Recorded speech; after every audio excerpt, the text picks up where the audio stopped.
इस प्रभु परमात्मा की प्राप्ति अपनी पहचान करनी है तो वो सिर्फ और सिर्फ परमात्मा की पहचान से ही संभव है, क्योंकि इसी निराकार, इसी परमात्मा से उत्पन्न ये आत्मा हर एक में बसती है। और कैसे ये जीवन जीते जीते ये पहचान हो जाए तो ही ये जीवन सफल है, वरना तो जीवन में तमाम उलझने हैं। एक मायावी रूप, एक संसार का पल पल में स्थितियाँ परिस्थितियाँ बदलती, पल पल में इतना सामान, इतनी एक सिचुएशंस जो कभी हमें इतना उसी में उलझा के रखती हैं, आकर्षित करती हैं। तो इस समय में ही हमें अपना ध्यान प्रभु परमात्मा में लगाना है, वरना तो ये वस्तुओं का, इच्छाओं का, ये तो कभी ख़त्म होने नहीं लगी हैं। तो कैसे खुद को संतुलित करना है, खुद को स्थिर करना है, खुद को जीवन में हमेशा सुकून में रहना है कि जो है जितना है बहुत है। और साथ में अगर कोई महत्वाकांक्षाएं हैं वहाँ उस पे भी गौर करना है, पर उसको इतना ही प्रबल नहीं बना लेना कि जीवन में अगर वो पूर्ति नहीं होती तो मन उदास, एक मायूसी से भरा हुआ,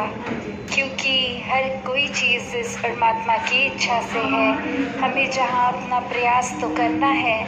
पर वहाँ एक फलस्वरूप जो दे वो इस परमात्मा का प्रसाद मानना है। हर स्थिति में समर्पित ही मन को रखना है। तो कैसे जीवन में जहाँ हम कहीं भी रहते हैं, जहाँ पे भी एक पैदाइश है, एक किसी प्रांत में, किसी कम्युनिटी से बिलोंग करते हैं, किसी देश में है, कैसे भी हमारे कल्चरली हमें एक हमारी सभ्यता के अनुसार, एक परंपरा के अनुसार जो सोच, जो रीति रिवाज अगर अक्सर एक अपना लेता है कोई कल्चर, तो कैसे हम इस परमात्मा की अगर जानकारी नहीं रखते, एक सच्चाई से वाकिफ़ नहीं है, तो अक्सर ये कारण एक दूसरे से नफ़रत के बन जाते हैं कि हमारे ही तरह के लोग श्रेष्ठ हैं, हम ही एक अपने आप में जैसे हैं, सभी को वैसा अगर नहीं है कोई तो उससे प्यार नहीं करेंगे, उससे नफ़रत करेंगे। तो बात वही कि परमात्मा तो हर एक इंसान में है, और सिर्फ इंसान में ही नहीं पूरे ब्रह्मांड में है। तो कैसे फिर वो कारण नफ़रत का ना बने। एक दूसरे से अगर हम अपनी आदतों की वजह से अलग हैं, अपने एक दूसरे के कोई ना कोई एक रहने के तरीके से, खाने पीने के तरीके से, या पैदाइश जहाँ की है उस वजह को कारण ना बनाए नफ़रत का। सभी में एक समान ये समता, ये भावना कि ये परमात्मा हर एक में है, जो हम अक्सर कहते भी हैं कि एक को नूर है सबके अंदर, नर हो चाहे नारी है। तो वो बात सिर्फ नर और नारी तक ही नहीं कि ये किसी तरह के भी अक्सर हम इतने छोटे छोटे संकीर्ण सोच में उलझ जाते हैं कि हमें बस यही लगता है कि दूसरे का पॉइंट ऑफ व्यू सुनना भी नहीं है, या जो हमारा सोचने का नज़रिया है वही ठीक है, दूसरे का ठीक नहीं है, जबकि हर कोई अपनी अपनी जगह बिल्कुल ठीक होता है। तो कैसे वो भाव कि हर किसी की बात का मान भी रखना है, उसको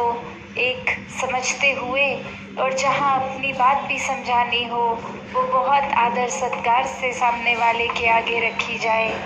तो ये सब एक स्वाभाविक रूप कैसे बन सकता है?